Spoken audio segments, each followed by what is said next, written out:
চলতি বছরে এই নিয়ে ৩ নম্বরবার বড় পর্দায় ফিরছেন বলিউডের বাদশা শাহরুখ খান। ডাঙ্কি রিলিজ করছে আজকে ২১শে ডিসেম্বর রাজকুমার হিরানির পরিচালনায়। কলকাতা শহরে ঠান্ডা পড়ে গেছে, কিন্তু ভক্তদের মধ্যে উন্মাদনা উত্তেজনা কিন্তু তুঙ্গে। কেমন হলো প্রথম দিনের প্রথম শো, দর্শক ভক্তরা কি বলছেন আপনাদের জানাবো। আপাতত এই উত্তেজনা উন্মাদনা চলতে থাকুক।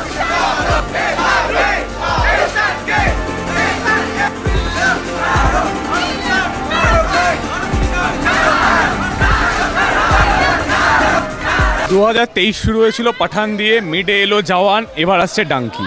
কোনো ছবির ফার্স্ট ডে ফার্স্ট আমি মিস করিনি এবং মিস করবও না। এবার তার মধ্যে এবার রাজু হিরানি, তার সাথে এসআরকে, মানে মোটামুটি 1000 crore তো লোডিং মিনিমাম ধরেই চলছি। শুধুমাত্র আমরা মালদা থেকেই আজকে এই ডাঙ্কি শোয়ের ফার্স্ট প্রমোট করতে এসেছি। শাহরুখ খানকে নিয়ে সেরকম তো বলার কিছু নেই, বছরটা শেষ হবে শাহরুখ খানকে দিয়ে, গুরুদেবকে দিয়ে। হিট তো হবে, first day first show hit সবসময় ছিল, আবার হবে, বারবার হবে। ওরা শাহরুখের এত বড় ভক্ত কেন? And that's not because he is a movie star, but that's because he makes them feel seen and heard. আমার খুবই ভালো লাগে, এত ভালো লাগে যখনই শাহরুখ খানের মুভি দেয় টিভিতে আমি তখনই বসে পড়ি, আমি যতবারই দেখি না কেন ওই জিনিসটা। পাঠান, জওয়ান, তারপরে ডাঙ্কি, এটা অল টাইম ব্লকবাস্টার হতে চলেছে। আমরা সবাই ভীষণ এক্সাইটেড। যখনই শাহরুখ খানের সিনেমা বেরোয় গোটা ভারত জুড়ে কেন গোটা পৃথিবী জুড়েই এটা একটা উৎসবের আকার নেয়।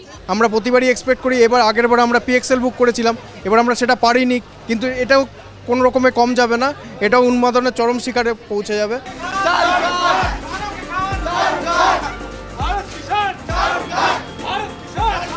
ঠান্ডায় কাঁপছি, কিন্তু সারা রাত না ঘুমিয়ে জেগে বাপ মেয়ে চলে এসেছি ফার্স্ট ডে ফার্স্ট শো দেখতে। একদম আমি নিজেও শাহরুখ খান, আমার নামটা শাহরুখ খান, জব তক শাহরুখ খান রাহেগা আমার নাম সুন্দর আরও থাকবে। এবার আজকে দিনে এই শাহরুখের আমরা জওয়ানও দেখেছি, পাঠানও দেখেছি, আজকে ডাঙ্কিও দেখব।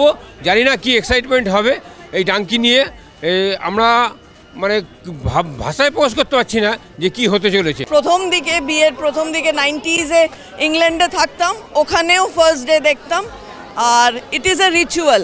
এক্সপেক্ট করছি খুব ভালো হবে এবং ভীষণ এক্সাইটেড। আর শাহরুখ খানের সিনেমা মানে সবসময় সেই একটা ব্যাপার থাকে। শাহরুখ ভক্ত জামা পরে এসছি, অবভিয়াসলি আনাদার 1000 crore আমাদের স্টকেই আসবে। অ্যান্ড এনি ডে ডাঙ্কিও সুপার ডুপার হিট হবে, যেরকম পাঠান হয়েছে, জওয়ান হয়েছে। খুবই এক্সাইটেড। জওয়ান পাঠান যেমন হিট করেছে, এর থেকেও সুপার ডুপার হিট হবে।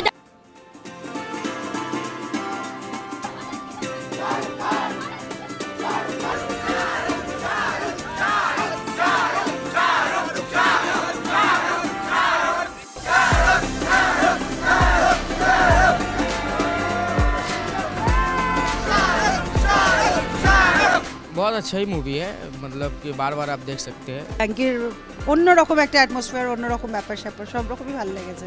হ্যাট্রিক শাহরুখ খানের, এটা হ্যাট্রিক হয়ে গেল।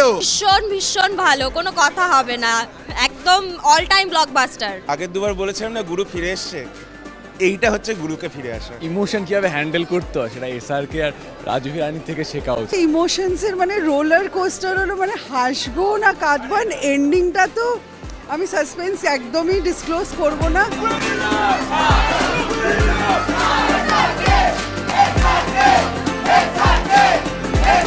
ভেরি ইমোশনাল, মানে প্রায় কেঁদে দেবো এরকম সিচুয়েশন, কোনোভাবে জাস্ট চোখের জলটা আটকেছিলাম। যেই শাহরুখকে আমরা ছোটবেলা থেকে দেখে বড় হয়েছি, সেই শাহরুখকে দেখেছি, এইটা একটা বড় পাওনা আমাদের কাছে। একটা ওয়ার্ল্ড ইস্যু নিয়ে শাহরুখ খান যে সিনেমাটা করেছে, এই ইস্যুটা একটা সারা ওয়ার্ল্ডের ইস্যু। মানে একটা ইমোশনাল ড্রাইভে আমাদেরকে নিয়ে গেল, এখনো ট্রান্সে আছি। ডাঙ্কির ফার্স্ট ডে ফার্স্ট শো শেষ হয়েছে, আমরা সবে হল থেকে বেরিয়েছি। রাজকুমার হিরানি এবং শাহরুখ খানের জুটিতে প্রথম ছবি, ভক্তদের মধ্যে সেরার সেরা। আপনারাও দেখুন, জানান আমাদের কেমন লাগলো ডাঙ্কি। আপাতত ভক্তদের উন্মাদনা চলতে থাকুক।